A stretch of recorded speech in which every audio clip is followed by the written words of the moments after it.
for Polly, right? And I call up Chase Manhattan and I tell him, look, having trouble with the mortgage? I'll tell you what, I'll make half payments until I get my old job back. Right? And the Chase Manhattan guy might say, well, you know, I knew I never should have done business with you, but okay, I'll give you 2 years. Right? Now eventually that mortgage might get paid. It might be paid even in full. But in the meanwhile, if I can't sell it, I gotta mark it down virtually to zero. They don't usually go all the way down to zero, but they might go down to like 25 cents on the dollar. Right? If you've been reading about Bank of America, Bank of America says, we don't know what these things are worth. Nobody's buying them, so how do we know what they're worth? So the auditor tells them, well, mark it down to 25 cents on the dollar. He said, well, that's not right either. We know it's not a dollar, but we also know it's not 25 cents. It's somewhere in between. And that somewhere in between makes a difference whether we're solvent or not. Right now, the rule was, you got to do it where the accountant says it was. If the accountant can't get a price, the accountant gets to pick a price, and usually he'll pick a very lowball price, like 25 cents on the dollar. So, this week, through the G20, they said, okay, you don't have to do this. So what do you do? Did they say you don't have to do this, or you can't do this? You don't have to do this, which means they're not going to do it. Oh, okay. Because there's no market for stuff, right? You inflate your.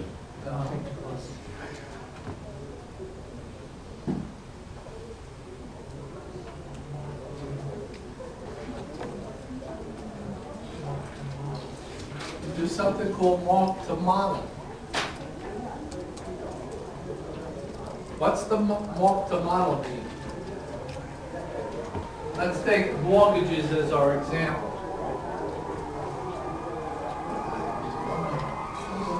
Where is this on? Wall Street. Wall Street. Wall Street. Oh, so I gotta go down to Battery Park. They're out there.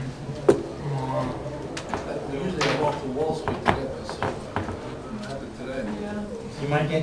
Well, they were at Battery Park before. The other guys were at Battery Park. Oh, they're there too? The war crate guys. I don't know if it's the pillows or the war crate. That was worse. Pillows are better than the more. Should become a hypocrite, John. Anyway. Told you that. Anyway, I gotta figure something out. All right, so what do you want to model? In other words, you hire a mathematician to do this for you. Some of you may be aware that we have in Poly something called the financial engineering program, right? So what's financial engineering program? You build models, mathematical models. So how would you say how much this mortgage is worth? Put a couple things in, make it up. You know, Excel spreadsheet. Excel spreadsheets, very good. But you know, this guy BLC, you know, he did pay his mortgage back in 1979. All right, so he's not paying it right now. You do historical averages, right? Use historical averages. So what's the historical average going to say, let's say if you go back 30 years? What's the historical average going to say about the people defaulting on their mortgages? Only 2% don't pay. So what's my mortgage going to be worth all of a sudden? See, last week it was 25 cents on the dollar. What's it going to be this week? 98 cents. 98 cents on the dollar. Look at that, we're profitable again. Not only that, they're going to get a lot of gains. We're going to have the most profitable quarters ever. I think so. Yeah, because they're getting money for zero and they're re-lending it out at 7, 8, 9%, right? This is the fattest profit margins they've ever had. All right? Anyway, the important point here is which is better? You see, this is used as an argument, we can trust the banks. They're gonna hire these mathematicians to do this for them. I shouldn't say that too loud, because one of the financial engineer guys might be around. You know, Start hitting me with a baseball that's what bat. they did to make the models for the, you know, for the. By the way, on the fifth floor, Carnegie Mellon also runs one of those programs right on the fifth floor here. They got, their school though, they lost something like 50 million. Yeah, they deserve it, they compete with Poly. Yeah. Right? Anyway, which is better? What's 1979 tell you about 2009? Probably very little, right? Steelers won the Super Bowl? I don't even know if they did. They but did. It's probably a good bet. Steelers won the Super Bowl in 08. All right, so anyway, the important point is, what's it tell you about 2009? You see, you don't know. So which is better? It depends, very good, on what? On what side you're in.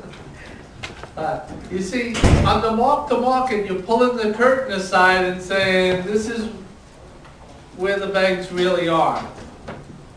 And the banks are saying, they're pulling back the curtain, and they're saying, trust us. Which is better? Mark to market. Look, my gut impression is mark to market is better. It's a more honest assessment. If nobody wants to buy the damn thing, it can't be worth too much, right? So how's Obama gonna sell it with this? How's he gonna sell the toxic access? Well, you see, it all comes back to psychology. Remember we talked about psychology last week, whether you're into permanent income or you're into current income? This is psychology. What's the bank